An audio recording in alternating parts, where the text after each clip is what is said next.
con Carlos Ramos. ¿Qué tal? ¿Cómo está usted? Gracias por acompañarnos en este programa especial que hablaremos de la pandemia. Fíjese que a casi un año de mantener medidas sanitarias drásticas en todo el mundo, el COVID, este fenómeno, puede presentar serios rebotes y poner en riesgo la vida de millones de seres humanos, y por supuesto, es un tema para ir a fondo.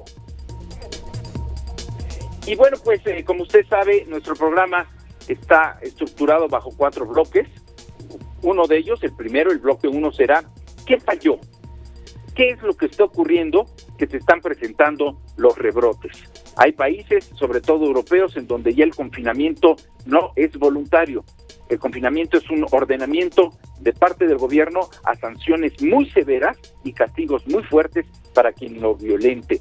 Francia, España son claros ejemplos de este fenómeno de rebrote de la pandemia. El bloque número 2 hablará sobre la insolencia social. Somos indolentes, somos apáticos, ya estamos cansados, no nos interesa, no creemos que se dé la pandemia, no creemos que nos pueda pegar a cada uno de nosotros. ¿Qué es lo que está ocurriendo? Porque vemos toda vez más gente en la calle, marchas callejeras, protestas públicas, restaurantes llenos, visitas a antros, a cines, etcétera. Insolencia social. El bloque número 3 estará dirigido a los riesgos que tenemos a corto plazo. Se habla de este mes de octubre como un fuerte rebrote, noviembre, diciembre será también una temporada peligrosa en este sentido, y quizá la República Mexicana pueda pintarse de rojo, es decir, en máxima alerta. Y el bloque número 4 es los pronósticos y las expectativas. ¿Qué podemos esperar en estas semanas? En nuestro comportamiento, si somos contagiados, si contagiamos a alguien, si usamos o no el cubrebocas, cuáles son las medidas, en fin, pronósticos y expectativas. Y bueno, para dar inicio a esto, me da mucho gusto saludar al maestro Ricardo Trujillo Correa. Él es uno de los más reconocidos catedráticos de la Facultad de Psicología de la UNAM, que además, Ricardo, será generoso en sus conceptos de esta conducta psicosocial que no solamente ha impactado en la República Mexicana, sino también en todo el mundo. Somos inciertos en afrontar esta pandemia. Así es que, maestro Trujillo Correa, muchas gracias y bienvenido. Muchas gracias, un gusto estar aquí con ustedes. ¿Qué falló? ¿Qué está fallando? ¿Por qué los rebrotes? Bueno, hay que entender varias cosas. Primero hay niveles de análisis. Uno de ellos, un primero, sería el nivel económico, el nivel donde las actividades económicas evidentemente no podía mantenerse una detención de todas estas actividades, porque cada país, al reaccionar frente a esta detención de las actividades, iba a provocar efectos también a largo plazo en sus poblaciones. Entonces, por ejemplo, ahorita Europa sí se puede dar el lujo, países como España o Italia pueden darse el lujo de cerrar totalmente sus actividades económicas, pero otros países, por ejemplo, que tienen mayores dificultades y tienen desigualdades sociales, no. Entonces, es un problema que ha puesto a prueba no solamente que la salud no es un problema único y específico, sino que también cada región, cada cultura ha estado desempeñándose de manera diferente, y como una forma en este sentido de analizar lo que podría ser muy pronto, yo diría incluso para saber si falló o no falló, pero a largo plazo sería muy interesante entonces ver cuál fue esta medida que se utilizó entre favorecer la economía y favorecer a la población, o favorecer a la población pero no favorecer la economía. Es un equilibrio muy delicado.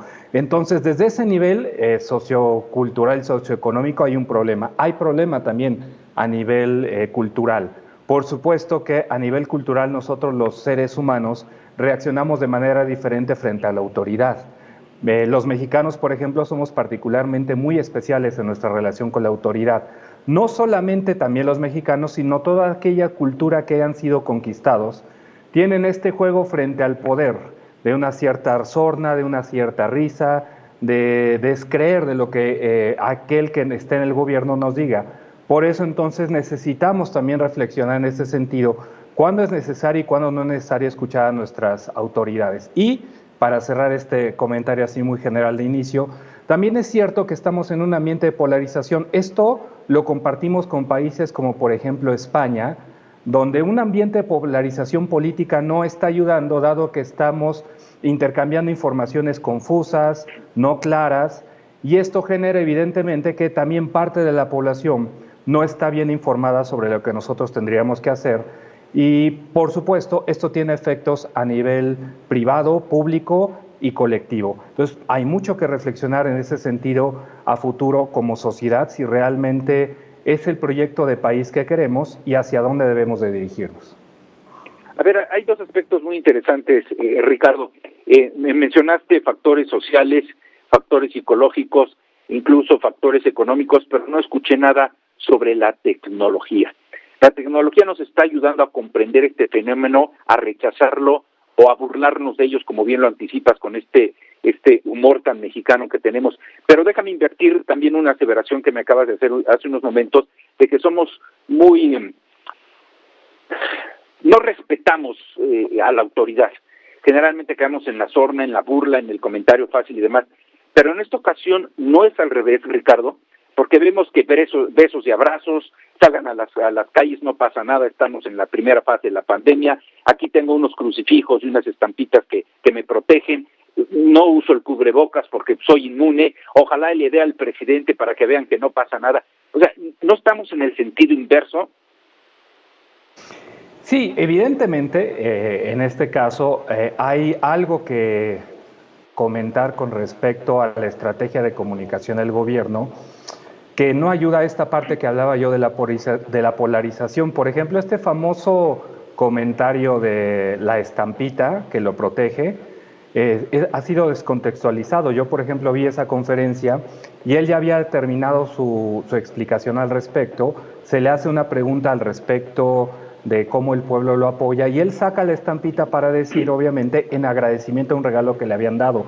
Entonces se toma eso, se descontextualiza y con un fin político, evidentemente, se aprovecha para dar el mensaje. Y ese es un problema de la comunicación social que sabemos perfectamente y conocemos en psicología. Nosotros los seres humanos, aun cuando se nos dé una información compleja, tendemos a simplificarlo unas cuantas cosas. Entonces, por ejemplo, ese es un muy buen caso de cómo algo que de repente se presenta en un contexto totalmente diferente, se retoma entonces como una especie de comunicación equivocada o contradictoria con respecto al coronavirus. Ahí sí habríamos que tener en consideración una falla en las estrategias de comunicación por parte del gobierno federal. Pero también es cierto, como decía, que también estamos en una situación de polarización política y que esto hay un grupo poblacional que utiliza también ese tipo de comentarios para mostrar un mensaje que no es realmente el que se había dado. Entonces, hay mucho que reflexionar en este sentido, particularmente porque como mexicanos, independientemente de los mensajes de los distintos actores políticos, no hemos generado una actitud colectiva. Que esto, por ejemplo, puedo dar un caso donde así sucedió. En el 1985, cuando ocurre el terremoto en la Ciudad de México, se dice que justamente por la ausencia del gobierno nace lo que conocemos ahorita como la sociedad civil. En este momento, y tanto en el terremoto pasado del 2017, no apareció ese fenómeno colectivo, porque si bien nos veíamos muy solidarios las primeras 2 semanas, después de esas 2 semanas, entonces dejamos de aportar recursos para las personas que lo necesitaban. Es decir, hay una reflexión aquí también para nosotros como sociedad. ¿Por qué no estamos compartiendo y generando un sentido colectivo, independientemente de todo este ruido político que hay alrededor? Y por lo tanto, desde ahí, somos víctimas, victimarios y cómplices. Surgió el concepto de sociedad civil, como bien lo anotas, pero también el de la solidaridad, que hoy, toda vez que hay un sismo, un fenómeno de esta naturaleza, llamamos a la solidaridad social. Y me da mucho gusto tener también con nosotros en participación en contenido a la doctora Guadalupe Soto, quien es académica del Departamento de Salud Pública de la Facultad de Medicina de nuestra máxima casa de estudios. Doctora, ¿cómo estamos? Muy buenas, bienvenida, gracias por estar con nosotros. Hola, buenas tardes. Muchas gracias por la invitación y muy contenta de estar con ustedes aquí participando. Estamos platicando con el maestro Ricardo Trujillo, también catedrático de la UNAM, sobre por qué los rebrotes, qué fue lo que falló. ¿Cuál es su criterio, doctora? Bueno, en realidad yo creo que el término ha sido un poco mal usado en cuanto al significado. Rebrote como tal es un nuevo brote. Yo creo que se aplicaría a países en donde sí hubo un descenso importante de los casos, hubo obviamente una curva, bajó, descendió, obviamente no se ha ido el coronavirus, pero sí hubo un descenso importante y nuevamente volvió a subir. Pero en el caso de nuestro país, yo creo que yo le llamaría más un repunte. Sé que utilizan este término de rebrote en general, pero el rebrote no se ve como tal. Si bien iba en descenso en las últimas semanas el número de casos y el de mortalidad, el descenso no ha sido tan claro, o por lo menos no se aprecia, y menos cuando se obtienen tasas de incidencia y de mortalidad, no se observa así. Yo creo que ha habido continuamente brotes, han sido muy constantes y esto ha impedido que se pueda llegar a una disminución importante. Ahora, si nos referimos a este rebrote que le llaman a un repunte, sí, evidentemente estamos en una época en la que las condiciones son más favorables para el virus. Tenemos un reto muy importante porque menos del 10%, bueno, esto es estimaciones, menos del 10% de la población se ha tenido contacto con este virus, lo cual nos hace susceptibles a la mayoría.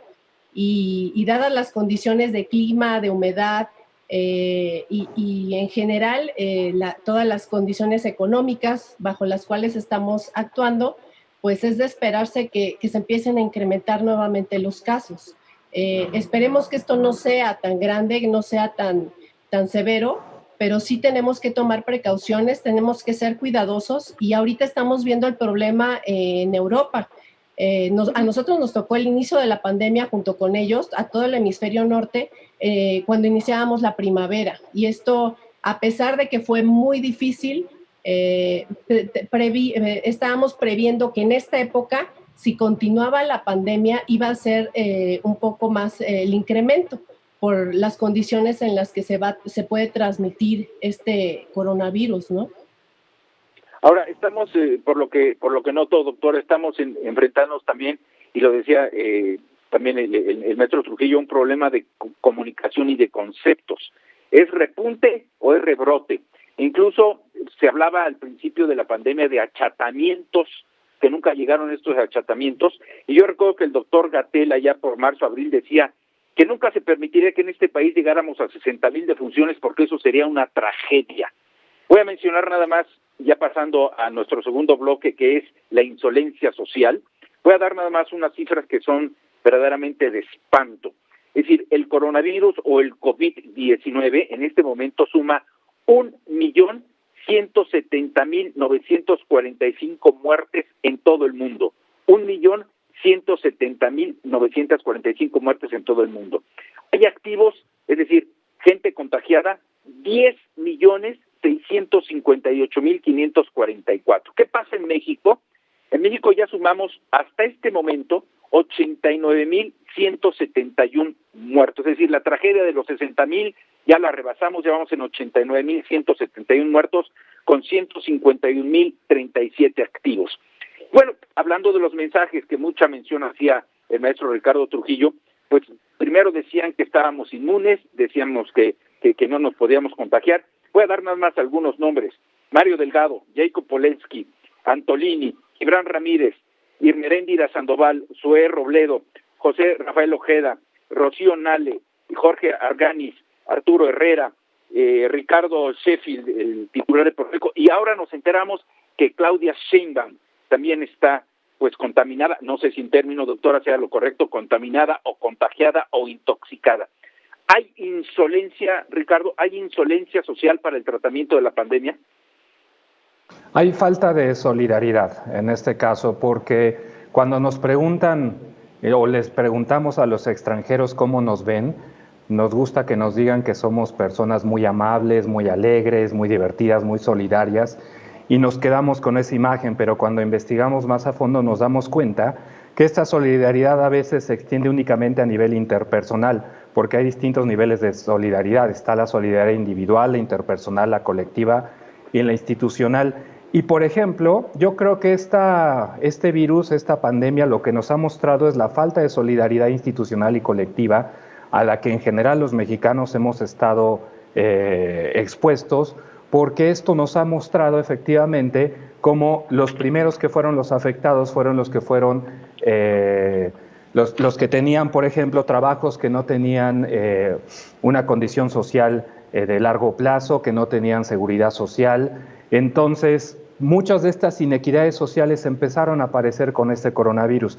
En este caso, entonces, yo diría que tendríamos que llamar a la reflexión por qué la solidaridad colectiva e institucional no está actuando, qué es lo que hemos estado dejando de hacer y por qué hay tantas personas, por ejemplo, que durante muchos años tuvieron que trabajar por outsourcing, donde no hay sistemas de seguridad social suficientes, donde nosotros, por ejemplo, antes veíamos que la persona que tomaba nuestros alimentos en un supermercado los envolvía y es una persona que lo hacía sin ningún tipo de seguridad social, ahora pierde el trabajo. Entonces nosotros en ese sentido apenas nos estamos empezando a dar cuenta de esto. Este tipo de solidaridad como característica psicológica implicaría entonces hacer una reflexión que parece que nosotros como mexicanos tendemos más hacia el individualismo y frente a este individualismo yo creo que es una de las características que explica las cosas que han sucedido. Estas escenas cuando se regresa de vacaciones y las casetas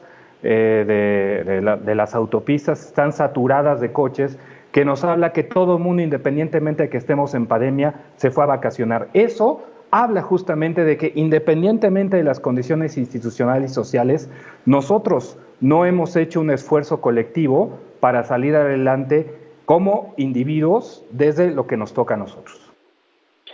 Doctora Guadalupe Soto, ustedes son los héroes y son los que más expuestos están porque participan del sector público, de la salud pública. Son los doctores, son quienes nos brindan la seguridad física y mental a los mexicanos. Pero pregunto, doctora, desde el punto de vista de un consultorio hacia afuera, ¿la sociedad mexicana es indolente, es insolente ante el coronavirus?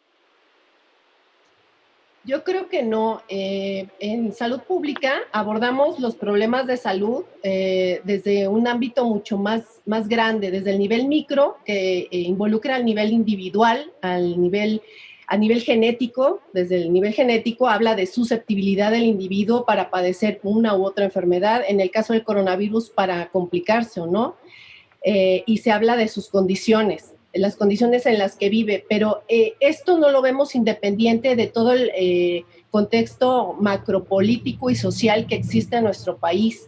Y lo que hizo la pandemia, yo creo, es visibilizar esto que veníamos argumentando. De hecho, tenemos varios trabajos publicados que hablan de este cambio, de esta transición de riesgos en nuestro país, en donde las condiciones económicas también nos impulsan a hacer ciertas actividades que no son favorables para nuestra salud, como el sedentarismo, como el empleo y la sobrecarga de trabajo, o el trabajo mal pagado, mal remunerado o en malas condiciones. Entonces, no lo vemos como algo aislado, sino parte de un contexto que, pues desafortunadamente, la pandemia mostró todavía más, pero esto ya se venía dando desde unos 25, 30 años atrás, en donde hablamos nosotros de que los cambios, por ejemplo, la transición de riesgos, consiste en cambiar de enfermedades nada más infecciosas a crónicas degenerativas en esta época, pero y que además inciden en la mortalidad específicamente. Entonces, todas estas enfermedades crónicas lo que han hecho es aunarse o sumarse al virus y provocarnos más complicaciones. Por eso se habla de esta sindemia, ¿no? Porque no es una enfermedad nada más infecciosa, sino que tiene que ver y además interactúa con otras enfermedades que tienen los individuos que además viven dentro del contexto social, que además, o sea, no es que sean indiferentes, sino que a lo mejor tienen que salir a trabajar, desafortunadamente, necesitan ganarse día a día pues lo que van a comer ese día exclusivamente, y pues algunos somos más afortunados, pero otros pues tienen que ganarse, ¿no?, el pan todos los días. Yo creo que no es indiferencia, es más bien que hay muchas condiciones de tipo social, económico, y que qué bueno, por una parte, que se hagan visibles, que se muestren, pero por la otra sí necesitamos respuesta tanto de las autoridades como de la población,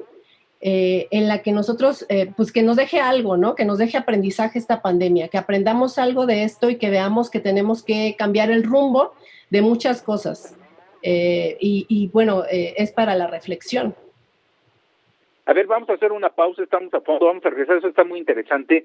Voy a apuntalar esta conversación con el maestro Ricardo Trujillo, porque sí vemos que es muy complejo nuestra actitud psicosocial, y habré de hacer referencia regresando de esta pausa. Le diré por qué. Esto es A Fondo, volvemos.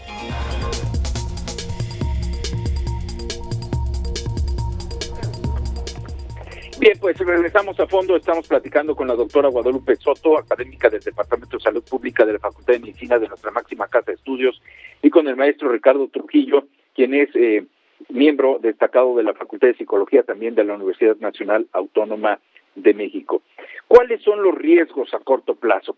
A ver, maestro Trujillo, Ricardo, estábamos hablando hace unos momentos con la doctora Lupita Soto acerca de nuestro comportamiento y si somos indolentes o somos insolentes.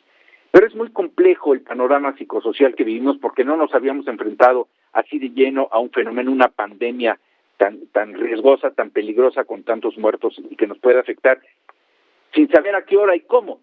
Pero, a ver, yo quisiera hacer énfasis en esto, porque hace unos minutos, fuera del aire, comentábamos que, no sé si ustedes lo han notado, pero en cada esquina de la Ciudad de México encontramos ya a migrantes centroamericanos pidiendo limosna sin ningún protocolo sanitario, ninguno. Vemos también a equipos llaneros en los parques públicos jugando al fútbol sin ningún protocolo sanitario, absolutamente ninguno, y acompañado por las familias. Pero vemos a otros sectores que prácticamente exageran en su cuidado sanitario. Traen cubrebocas, traen lentes, traen mascarilla, traen guantes, traen vinagre para estarse rociando cada momento, traen sanitizante, ponen placas para los zapatos, etcétera. Es decir, quienes abundan en el cuidado y previenen los riesgos, y quienes están a la libre porque a mí no me va a tocar la pandemia. ¿Cuáles son los riesgos, Ricardo? ¿A qué nos estamos enfrentando a corto plazo? Primero, hay una evaluación cognitiva por cada uno de nosotros. Hacemos esta evaluación y consideramos cuál es la relación riesgo-beneficio. Para bien y para mal, sabemos, por ejemplo, que es la probabilidad, en este caso, de que cuando ya te contagias y manifiestas síntoma, debería ser de un 10%, y que ya presente una enfermedad grave tendría que ser de un 3%, es decir, muchas personas cognitivamente, ya cuando establecen la representación de lo que es el COVID como tal, pueden pensar que bastará con cuidarse un poco más, con tener un poquito de medidas sanitarias para que entonces esto no me va a pasar a mí. Y entonces ese es justamente el peligro, porque cuando se trabaja esta condición de la psicología de riesgos o la psicología de los accidentes, la primera condición para que una persona se accidente o le pase una contingencia es no creer que le va a pasar a ella. Entonces, desafortunadamente, ante esta evaluación entre riesgo y beneficio, dices, bueno, si la probabilidad de que me contagie o que a lo mejor ya esté contagiado y en realidad no me haya pasado nada es baja, de que yo pueda tener una enfermedad grave, entonces no voy a limitarme mis propias actividades. Entonces también hay un imperativo categórico por parte de nosotros como sociedad mexicana de querer seguirnos divirtiendo, de querer salir, de que no estar encerrados, como que no nos gusta esta idea del confinamiento de manera cultural. Y entonces esto lleva justamente a estos riesgos en el corto plazo, aunque también hay que dar ese dato, México es uno de los países que más usa cubrebocas en el mundo, aunque, como se ha explicado hasta el cansancio, el uso de cubrebocas no es la única medida para cubrirse. Entonces, otra vez, lo que es una información compleja la realizamos y la simplificamos únicamente en el uso de cubrebocas. Entonces, al no tener una claridad conceptual sobre lo que es la enfermedad, vamos entonces a favorecer que nos contagiemos más, primero porque no hacemos este riesgo-beneficio, no hacemos esta evaluación riesgo-beneficio de manera muy clara, y en segundo, relajamos nuestras medidas pensando que únicamente con el cubrebocas vamos a protegernos del virus. Y esto evidentemente favorecerá que bajemos nuestras defensas, que bajemos nuestro cuidado, que sigamos teniendo actividades y por supuesto podrá impactar seguramente en esta época que se viene de frío para que desafortunadamente tengamos un repunte, como dice la doctora, un repunte entonces en ese tipo de casos. Entonces, aquí tenemos justamente un problema que también tiene que ver con lo psicológico. Esta evaluación cognitiva que nosotros hacemos, aunada a este poco entendimiento claro y esta sobresimplificación del fenómeno, puede provocarnos entonces esto que estamos viendo en otros países. Relajamos las medidas y aumentan entonces otra vez los casos. Pero nuestra dirección de noticias nos ha demostrado que en varias geografías de nuestro territorio, varios estados de la República, se han generado fiestas, fiestones, bodas, reventones, en donde de 650 invitados, 100 han salido contagiados. Y hace unos minutos, hace unos segundos, nuestro departamento de producción nos ha puesto en pantalla imágenes de la gente que camina con cubrebocas, con protección sanitaria, pero junto al comercio ambulante, que particularmente, doctora, y esto yo creo que a ustedes los ha de enfadar y mucho, pues particularmente enfrente de los centros hospitalarios, de los centros de salud, están los ambulantes vendiendo comida, sin ninguna protección y sin ningún protocolo sanitario. ¿Cuáles son los riesgos ante esto, doctora? Sí, evidentemente son varios.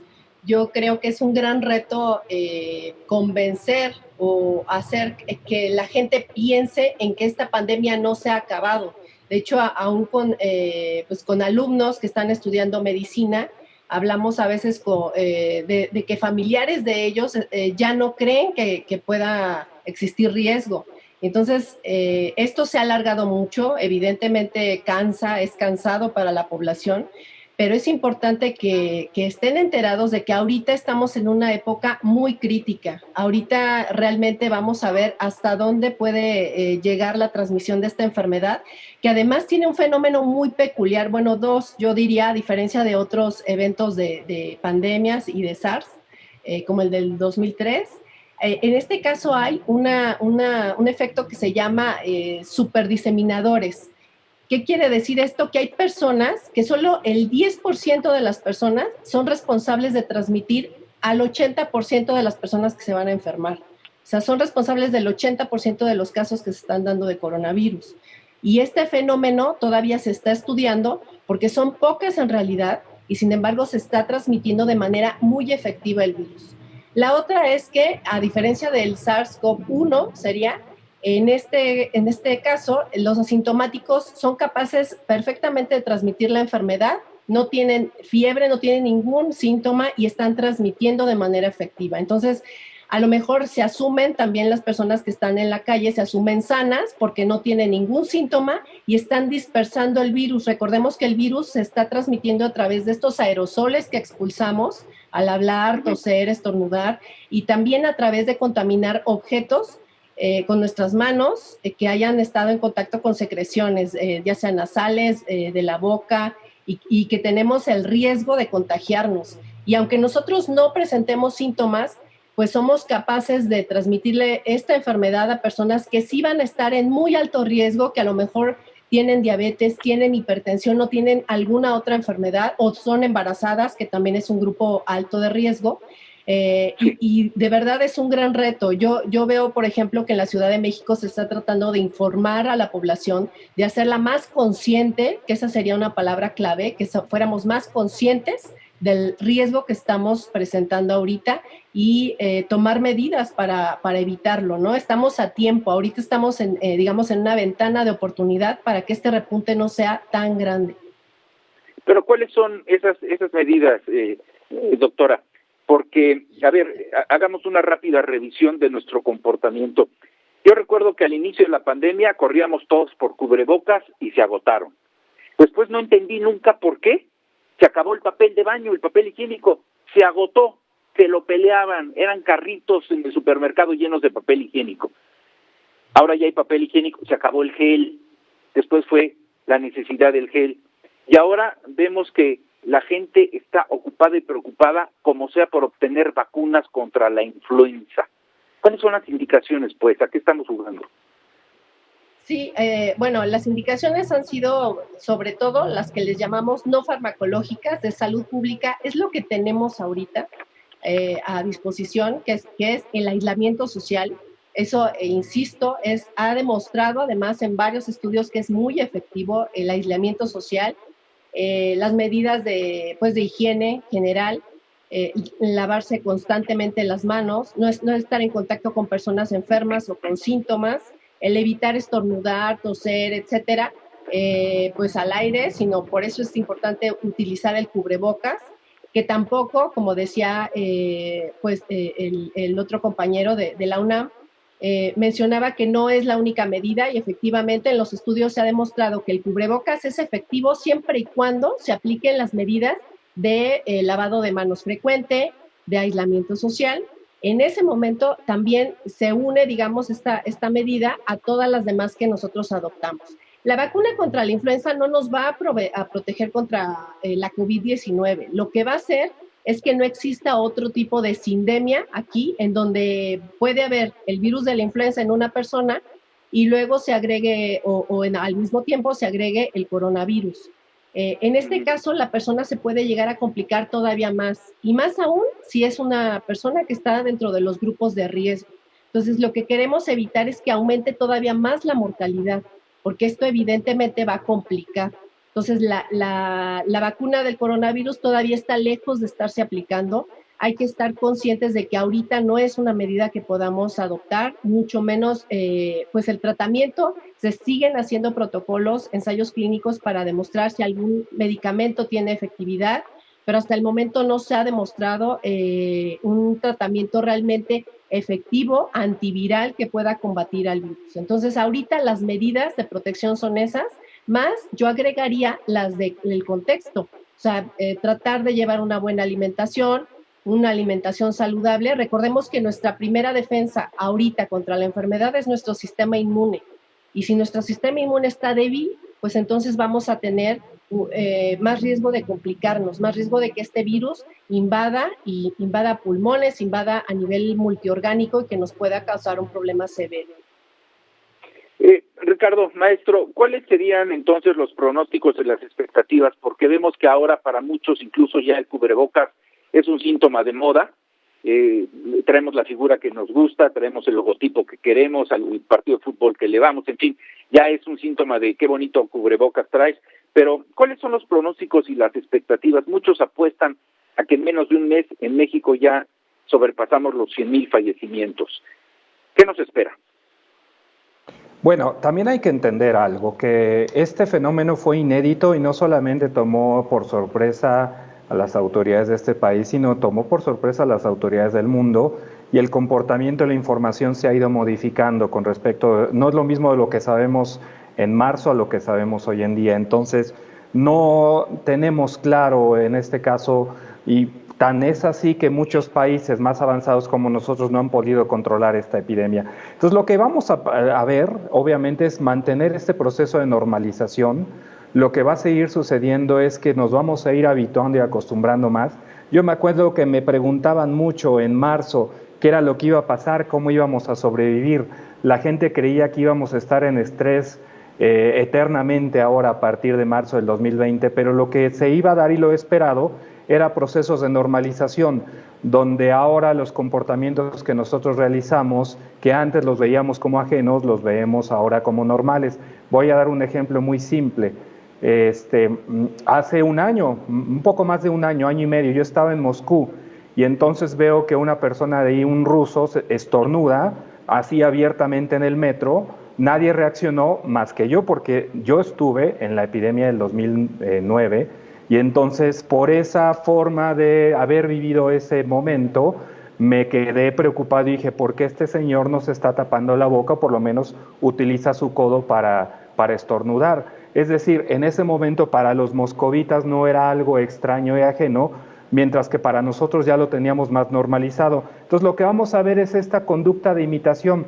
Ahorita que comentaba sobre lo del papel higiénico, se dio justamente porque la conducta grupal no es una conducta racional, sino que atiende mucho hacia la imitación.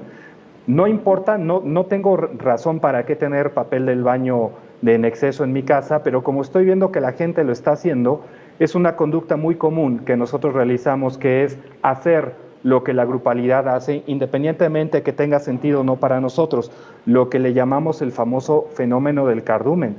Entonces, para mí, yo creo que lo que a pronóstico vamos a seguir viendo es que vamos a seguir generando una cultura, una tradición, ritos específicos para este tipo de problemas, los seguiremos normalizando y esto no quiere decir necesariamente que sea para bien, porque también en algunos momentos nosotros bajaremos un poco nuestra preocupación y los riesgos que pudiéramos nosotros exponernos. Entonces, en este sentido, yo creería que más que dar un poquito cifras, se me haría totalmente fuera de lugar responsable porque no sabemos lo que ha estado sucediendo en otros países. Me parece que la evaluación seria de lo que pasó y cómo actuó cada país deberá ser en el largo plazo. En el corto plazo todavía nos hace falta mucha información y para esto entonces como sociedad debemos de estar muy al pendientes de que en realidad si nosotros fuéramos más solidarios en conjunto, probablemente el efecto hubiera sido menor si nosotros tuviéramos mejores sistemas de salud, si hubiéramos tenido, por ejemplo, mejores sistemas sociales, sistemas de apoyo, que esa es otra cosa que de repente en la consulta parecía mucho. Voy a tener miedo, ¿eso es malo, doctor? Y entonces ir trabajando con las personas para darles cuenta que el miedo no es algo negativo, sino que el miedo es una forma de adaptación al medio social. De esta manera entonces vamos haciendo poco a poco una cultura de prevención, una cultura colectiva, y yo creo que si para allá llevamos el pronóstico, entonces es bueno para nosotros. Si de esto no sacamos una reflexión colectiva, no solamente lo hablo a nivel de comunidad, lo hablo a nivel político, a nivel social, a nivel de medios de comunicación, donde predomina justamente esta polarización y esta infodemia. Si no hacemos una reflexión en ese sentido y no dejamos nuestros intereses individuales, pues por supuesto entonces parece que el pronóstico será nada alentable y aquí no hay nadie que echarle la culpa. Aquí, insisto, somos víctimas, victimarios y cómplices todos nosotros. Y además entiendo que nuestra forma cultural de entendimiento de rostro social, incluso de ritos y de reglamentaciones, habrán de variar cuando ya exista la vacuna contra el COVID-19, porque muchos entienden que será una especie como de visa o de salvoconducto. ¿A qué me refiero?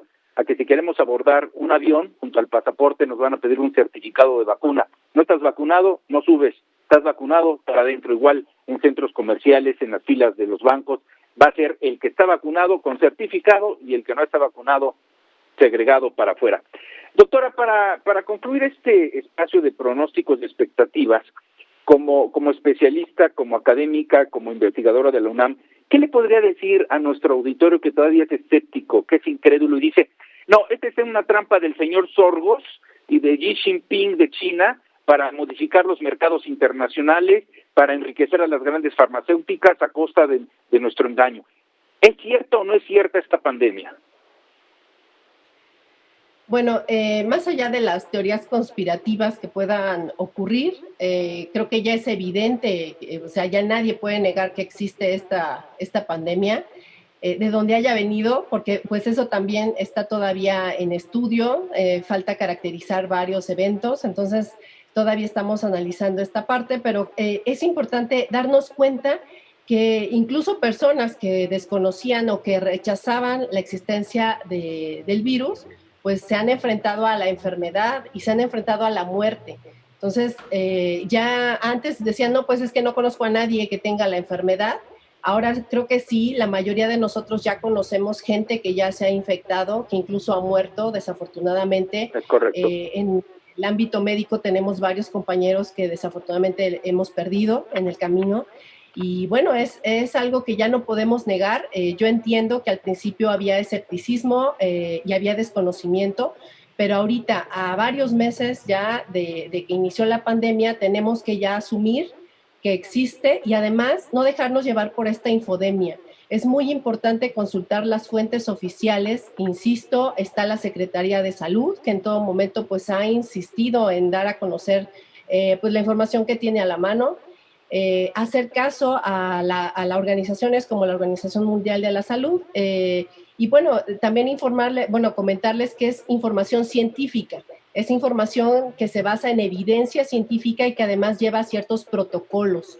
Entonces, cada quien puede decir lo que quiera, pero el asunto es que tenemos que tener cierta evidencia y además de manera objetiva, y para eso sirve la ciencia. Entonces, sí es importante hacer caso a esta información, que sea válida, que sea de buenas fuentes, de fuentes confiables, y no dejarnos llevar por rumores ni por chismes, porque eso además, si ya tenemos miedo, pues nos va a generar más pánico y nos va a generar más problema. Entonces, yo les recomiendo que conserven la calma, que se informen bien, que se cuiden y que en vez de preocuparse, pues se ocupen de prevenir esta enfermedad que pues ha retado a todos los sistemas de salud a nivel mundial, ¿no? Y además ser muy cautos, como lo platicábamos al inicio del programa con Ricardo Trujillo, en los mensajes que nos mandan las autoridades, diferentes todas ellas, porque hemos visto a una estadística muy pulcra en su mensaje, en su ética, como Angela Merkel, en donde la canciller hace un llamado a la solidaridad, a la transparencia de la información, al conocimiento de las decisiones políticas y sanitarias, etcétera. Pero vemos otro como el señor Trump, en donde no le importa el cubrebocas, no le importa saludar a nadie, es decir, es un rebelde en todos sentidos, ya lo sabemos, pero en este caso también de la pandemia. Entonces nos enfrentamos a este tipo de contrainformación que nos deja muy vulnerables, ¿o no, Lupita?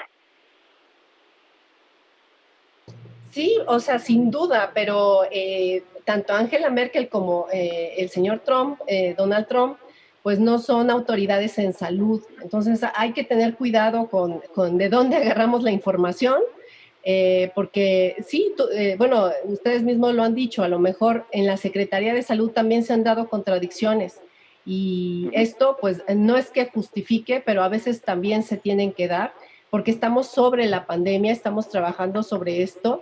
Es evidente que se tuvo una previsión o una predicción bastante desafortunada, en donde ya la rebasamos por mucho.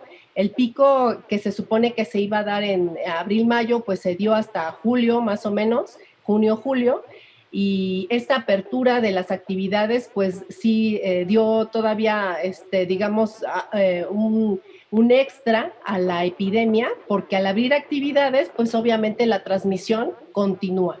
Y va a continuar, o sea, ahorita ya estamos en actividades económicas en muchos lugares prácticamente normales o casi normales, y esto va a condicionar que la pandemia persista y que se acabe cuando la vacuna empiece a llegar y se empiece a distribuir, pero esto no creo honestamente que sea en el próximo mes, o sea, a lo mejor va a tardar 2-3 meses para que ocurra. Y también a violaciones a las reglamentaciones e instrucciones públicas que recibimos. Si ustedes hacen un recorrido a las 2, 3 de la mañana por Avenida de los Insurgentes, van a notar que los antros siguen abiertos cuando las disposiciones que cierran a las 11 de la noche, y son tan cínicos que andan con unas lamparitas, unas linternas callejeras en la vía pública haciendo llamado de que está abierto el antro y que nos estacionemos. Vamos a cerrar antes de una pausa con el maestro Trujillo, porque lo que decía la doctora Soto tiene mucha razón en saber de dónde obtenemos la información, pero aquí, incluso de la propia área de salud del gobierno federal, hemos visto que el señor Gatell dice, bueno, sí entiendo que vamos mal, pero el señor presidente dice que vamos bien porque él lo ve desde un punto de vista panorámico y yo lo veo desde un punto de vista de salud, y ya nos quedamos como que, pues vamos requete bien o vamos requete mal. Yo creo que más bien tendríamos que pensar que necesitamos mecanismos de escucha para el otro. Esto, por ejemplo, se ve mucho en las redes sociales, que de repente dices algo e inmediatamente tienes a 50 personas insultándote, no accediendo a escuchar el mensaje y a evitar el reconocimiento del otro, donde el otro también lo que dice y desde dónde lo dice es importante. Vuelvo a repetirlo en este sentido, cuando uno ve las mañaneras a veces es cansado y a veces ya no sigo tan puntualmente, por ejemplo, las conferencias del doctor Gatell, pero lo que dicen y en el contexto en lo que dicen tienen razón y hay un sentido. Por supuesto que también como jefe de Estado hay una posición desde donde habla y donde se requiere dar una posición positiva. A mí más que nada, a mí lo que me interesa, independientemente de decir quién está bien o quién está mal, sí tendríamos que reflexionar cuáles son estos mecanismos que necesitamos para escucharnos, y esto nos servirá para que esta pandemia a largo plazo nos haga más fuertes. Vuelvo a citar un ejemplo de la cultura rusa, nomás porque lo tengo muy cercano ahorita, que recientemente también estando allá en Rusia veo que todos los rusos tienen una serie de conservas en sus despensas. Y de repente cuando tú les preguntas por qué todo el mundo tiene conservas en sus despensas, te dicen porque hemos vivido tanto tiempo de crisis, de hambruna, de desesperación, que ahora hemos generado toda una cultura para evitar este tipo de cosas y ahora nos protegemos, y si algún día llegara este tipo de sucesos, ya colectivamente podemos reaccionar. Me parece que hacia allá deberíamos de ir nosotros los mexicanos también, a entender, sacar aprendizajes de esto, escucharnos el uno al otro, no desde la posición de la descalificación, sino desde la posición de la escucha. El reconocimiento del otro nos va a hacer darnos cuenta de todas las inequidades sociales en donde se dice este tipo de cosas, donde cuando estamos hablando desde una posición o desde otra, no nos estamos escuchando, y solamente así vamos a sacar, me parece que una muy positiva experiencia de esto. Ese debería ser para mí el mensaje hacia el cual deberíamos de llegar. El conflicto en el que nos vemos inserto tiene distintas dimensiones, inequidades culturales, sociales, económicas, de salud. Vamos a hacer algo colectivo, vamos a buscar esta escucha y vamos a encontrar entonces mecanismos para que en el futuro esto ya no vuelva a sucedernos de la misma manera. Yo creo que ese debería ser el mensaje a futuro, pensando en un mensaje para el auditorio. Bien, vamos a hacer una pausa, estamos a fondo, regresamos.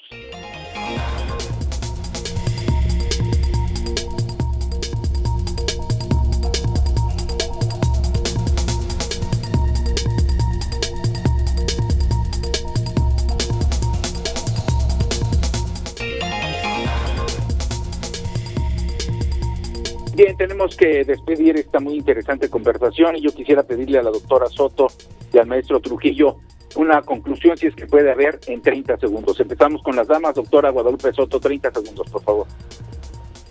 Gracias, pues nada más a todo tu público, que pues, sean cada vez más conscientes de la situación que estamos viviendo, que la pandemia no se ha acabado, que estamos en riesgo de un repunte y de pues nuevos brotes en general, y tenemos que tomar medidas, y las medidas dependen de nosotros principalmente. En esta ocasión están en nuestras manos y podemos hacer mucho por los demás y por nosotros mismos desde nuestro ámbito, ¿no?, de acción. Gracias. Maestro Ricardo Trujillo, por favor, 30 segundos.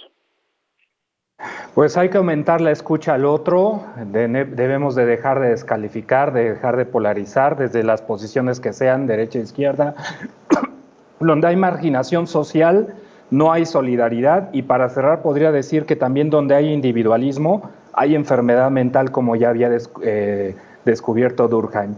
Frente a eso, entonces, tenemos mucho que hacer como cultura, como sociedad, y reflexionar como mexicanos. Muy bien, doctora Guadalupe Soto Estrada, académica de la Universidad Nacional Autónoma de México, Facultad de Medicina. Muchísimas gracias, Lupita, por estar con nosotros. Al contrario, maestro Ricardo Trujillo Correa, académico de la Facultad de Psicología de la UNAM. Muchas gracias, Ricardo, también por acompañarnos. Un gusto. Y gracias a usted por prestar atención, participar, sugerir, criticar y además pues aportar datos a fondo. Muchas gracias. Nos encontramos en la próxima.